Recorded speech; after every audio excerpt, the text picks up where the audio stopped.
on est dans la programmation d'une application console, dans un programme C#. Comme je l'ai dit tantôt, on démarre par la déclaration des bibliothèques, comme dans tous les autres langages. Ici, le mot-clé qui est utilisé, c'est using. Le système, c'est donc la classe de base. C'est celle qui appelle presque la majorité. Toutes les classes se reposent sur celle-là. Donc, nous, la classe collection qui permet d'appeler toutes les listes de base. Quand on fait la liste des jours, c'est une collection, ainsi de suite. Link, c'est toutes les bases de données structurées. Ça peut être un fichier texte, un fichier SQL, un fichier XML. Texte de suite, donc, permet de gérer l'appel de plusieurs fonctions. Nous démarrons par namespace, qui est l'espace de nom, qui permet d'écrire un projet. À chaque projet, un namespace. Tous les fichiers d'un projet ont le même namespace. Ça permet, quand on appelle, une fois que vous avez terminé votre projet peut être utilisé ailleurs après l'appel du namespace.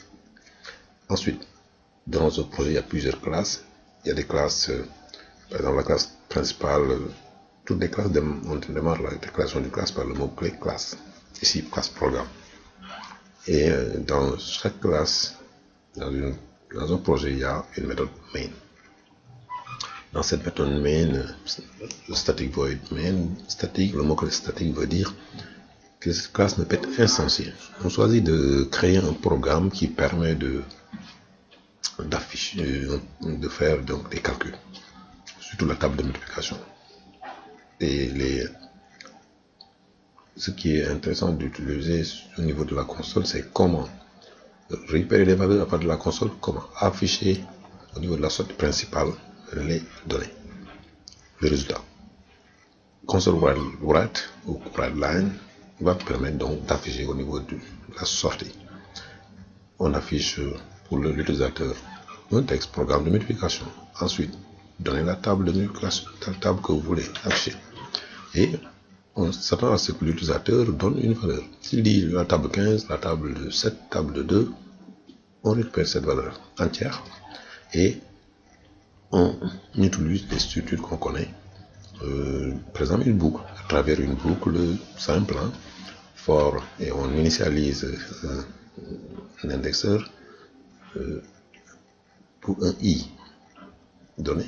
On va pouvoir faire une réitération pendant le nombre de cycles on veut, c'est-à-dire pour i allant de 0 à par exemple 10, si c'est une table de multiplication, on peut multiplier, on peut continuer, mais la bonne c'est 10 par exemple. À 10, papa de 1, on va faire la multiplication. Là aussi vous allez voir que c'est une instruction for, donc on démarre toujours par l'initialisation, la borne et l'incrémentation. On va pouvoir afficher directement le résultat. Console.write et on définit l'opération. Ici, remarquez que ce qui va être intéressant, c'est comment on va faire le cast. Le cast, une affichage va se faire entre cotes. Pour caster avec des variables, il faut ajouter le concaténeur, le signe plus, qui concatène. Quand on manipule les chaînes, le plus permet de concaténer. On va concaténer donc des chaînes avec des variables. Les variables, on va les citer. On va donner le nom des variables exactement.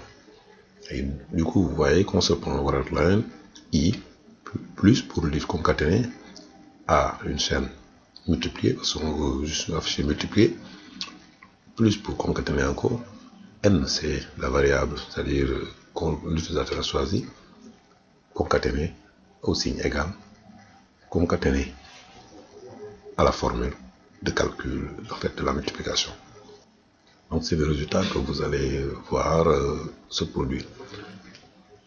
Donc vous voyez que écrire un code C# ressemble très fort à un code C++.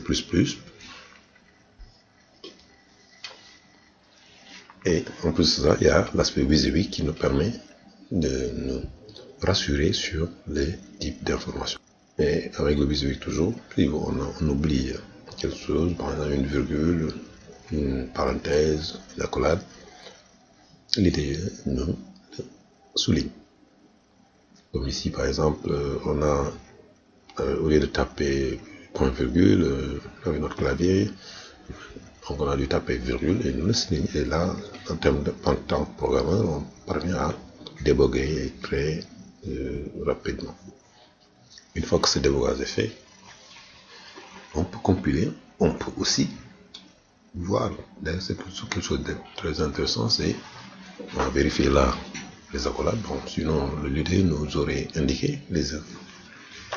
On peut donc suivre pas à pas l'exécution donc de notre programme. Pour cela, on peut définir des points d'arrêt. Un point d'arrêt peut être placé après n'importe quelle instruction. Ça signifie quoi?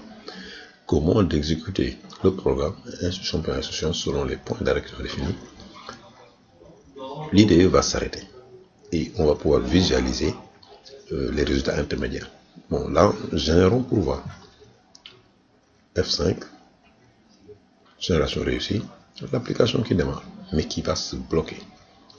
Bon, là, on avait, c'est le projet d'interface graphique qui était mis par défaut. On va changer. On définit notre projet console comme programme de démarrage et on relance. Il va s'arrêter au moment de lire.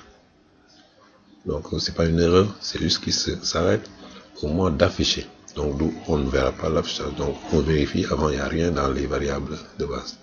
Il n'y a rien dans les variables de base. On va pouvoir continuer. Oui, une fois qu'on a dépassé ce point d'arrêt, il nous affiche bien la première information. Je saisis 34 comme donnée et on le voit dans la sortie. L'index i est à 0, variable, et n est déjà à 34 comme je l'ai marqué. Et là, on peut voir qu'on rentre dans la boucle et la première fois,